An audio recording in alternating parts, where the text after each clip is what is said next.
আমি করব লাউয়ের চুচা ভর্তা। অনেকে তো লাউ চুচা ফেলে দেন, লাউয়ের চুচা অনেকে ভাজি করে খান, কিন্তু কখনো তো লাউয়ের চুচা ভর্তা করে খান নাই। দেখুন, লাউয়ের থেকে চুচাটা বের করে নিয়েছি। এইভাবে বের করে নিয়ে এখন লাউয়ের চুচাটা কেটে নিব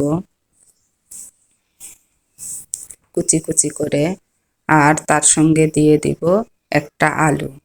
আলু তো দিতেই হবে, না দিলে ভালো লাগবে না খেতে। এটা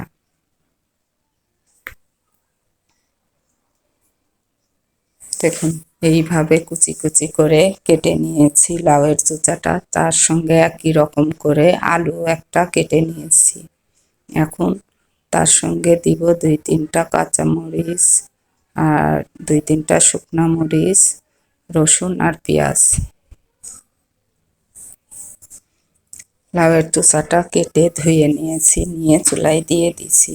সামান্য পরিমাণ পানি দিয়ে দিলাম, তার সঙ্গে দিয়ে দিব লবণ আর হলুদ দিয়ে এখন সিদ্ধ করে নেব। সিদ্ধ করে নেওয়া হয়ে গেছে, এখন দিয়ে দিব এর মধ্যে তেল। পানিটা শুকিয়ে আসলেই দিয়ে দিতে হবে তেল।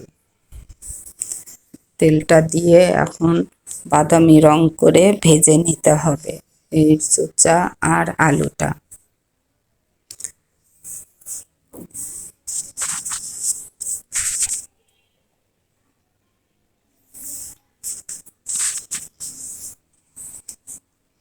সুন্দর করে বাদামি রং না হওয়া পর্যন্ত ভেজে নিতে হবে। ভেজে নেওয়া হয়ে গেছে, এখন দিয়ে দিলাম কড়াইতে, আবার সেই কড়াইতেই তেল দিয়ে পেঁয়াজ কাটাটা আর রসুন কাটা দিয়ে দিব। দিয়ে 2-3টা শুকনা মরিচ আর 4-5টা কাঁচামরিচ দিয়ে দিব।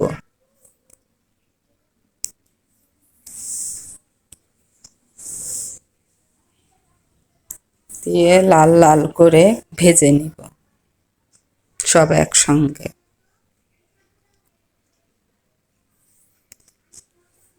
ভেজে নেওয়া হয়ে গেছে, এখন সব একসঙ্গে নামিয়ে নিব।